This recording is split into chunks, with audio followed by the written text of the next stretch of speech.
Hey guys, Julian here. Today I'm going to be talking to you all about how to tune any kick, as well as showing you why you need that and why this could probably take your tracks to the next level right now. So to go along with this video, I just dropped a new sample pack called Strongest Kick Drums Ever. This is a collection of 20 of the best kicks I've ever made. Link is at the top of the description. You also get these free bonus bass lines and drum loops.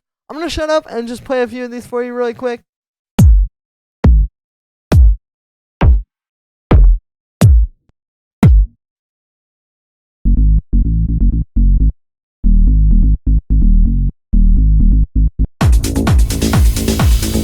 You can hear it's a ton of super solid stuff. Pretty much everything you need to get started on a track. Link is at the top of the description. If you've been struggling to get hard kicks, a lot of you guys have been telling me that you want some more kicks. Well, this is the one for you. You can take these, build your own kicks, use these kicks as they are. You can use these for pretty much anything. And I promise you, if you take a track that you're working on right now and drag this kick in and replace the kick you're currently working on, your track will sound better today. So, link is at the top of the description. Thank you so much for the support. It really helps keep me going. But it's really not about me. It's about creating these resources that are accessible for you guys, at a good price, that have just the best kicks on the market. I'm trying to get this stuff out so everybody has it, so you guys can really make your best stuff, And if it benefits me a little bit, so be it. Link is at the top of the description. Thank you so much, everybody. And let's dive in. So right here in front of me, I have a bass line and I have a kick. And typically, when I tune my kick, I try to tune it to the bass line. A lot of people say tune the bass line to the kick, or tune. There's a lot of different ways that people say to do it. This, to me, is the easiest and fastest. And what we're going to do is you have your bass line, which is going to already be one pitch, right? And that's going to be like more defined. And then you bring in a kick over it. And right now the kick is not in tune. And you can hear that the kick is punchy. Right, and the bass line is a good fat bass line, but they don't quite groove together, even though there's a very good groove happening where you have the kick, obviously just steady quarter notes, and then this very bouncy bass line. These should be perfect. But there's something that just isn't sitting quite right, and that is because these are out of tune. And this is why it's so important, is when your kick and your bass are in tune, you're going to get a better groove and just a stronger track. Now, the way that I like to do it, there's a lot of different ways people do it. They like to look at the EQ and see which frequencies are the loudest, all that stuff. You can do it that way. The fastest way for me is this. Have the pitch of your bass line already set up. Take the kick you want, and what you're going to do is play them side by side and put the kick up like 1 or 2 or 3 octaves. So now you can hear you have this bloop. And now that's what the pitch of the kick is. Whatever this is, which it usually won't even show up on a tuner. You kind of have to use your ear. But that is the pitch of your kick. When you put it down low, it's that exact same pitch. It's just, you don't hear it because it's a boom.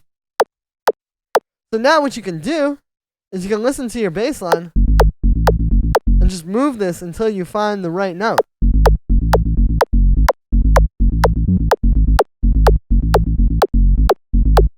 There we go. You can hear. Dun, dun, dun, dun.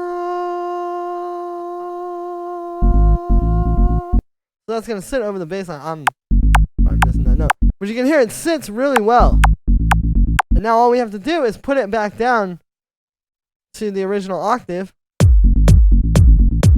and there you see it. We get that really, really good groove between the kick and the bass. So this is why this is so important. Again, you might think, oh, dude, it needs to just sound good to the listener. Well, this is one of those things where, yes, it is like a technical producer thing, but it actually, even though the average listener isn't going to go, wow, I'm so glad they tuned the kick and bass, it is still going to make a big difference because you can hear how much better this is. So here is without tuning the kick, with it. That's what really makes that kick and bass line in such a subtle way, but in a very pronounced way as well. That's what makes them fit. We're going to try it with another kick in a second, but also something I want you to take note of. Notice how we only had to put the kick down -2 to fit the bass line?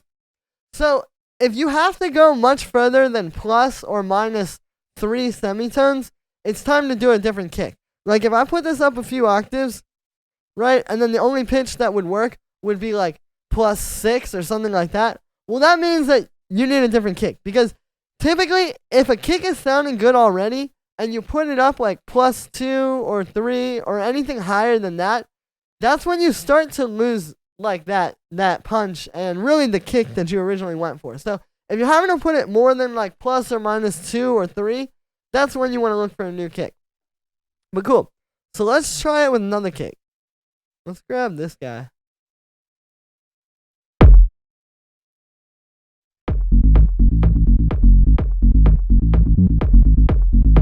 See, the bass line's kind of overtaking it because they're not really in key.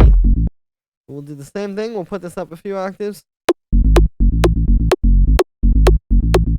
Alright, that one only had to go plus 1.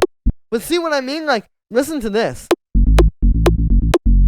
It sounds terrible. You can hear those clashing. Like, if this was let's say you had a melody that was going boom, boom, boom, like that, and then like another melody that was playing this bass line, it would sound terrible.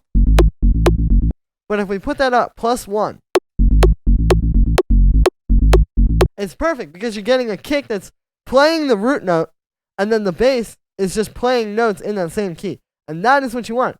And now when we put this down, keep in mind also like this, which sounded terrible. If you put this down a few octaves, you're still hearing that terrible like mess of pitches, right? That's why it doesn't, the bass line kind of overtakes it. But then if we put that out plus 1, all of a sudden now the bass line and the kick work together. But the thing that people don't realize is like, you could have a plugin. Like everybody thinks when they hear it and it's not in tune, they think, oh, well, that just means I need some kind of like EQ or some compression or some plugin that's going to make the kick and the bass work together. It's like, nah, it's literally just the issue of these two being at different pitches.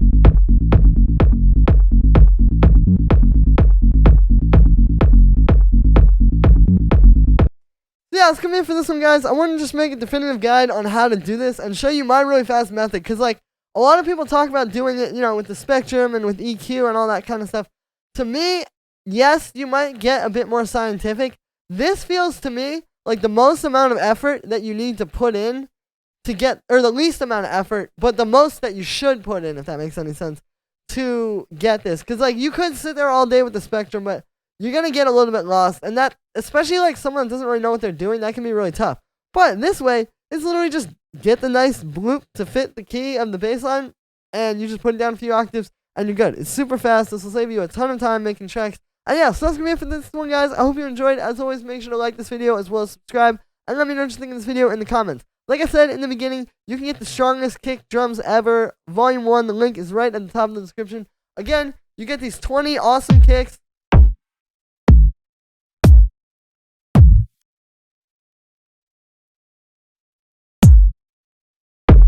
All super solid, plus the free bonus bass lines and free bonus drum loops. Literally everything you need right now to take your tracks to the next level. Kicks and bass lines and that kind of stuff. That's the thing that can really separate like a bad track from a good track. It's not always just the melody you have. A lot of times it's these foundational things like the kicks and the basses. So you want to make your best ever tracks and have the strongest foundation to build on. Link at the top of the description. It's also one of the most affordable ones. But yeah, I really just want to put out a solid collection of kicks for you guys because that's really what the issue is. Like, a lot of sample packs don't have good kicks. And they have a lot of kicks, but not any that you would even be able to use. All 20 of these are good enough that you could drop them into your track right now that you're struggling with, and it'll take it to the next level today, I promise you. So, link is at the top of the description. Thank you so much for the support, everybody, and I'll see you tomorrow with another video.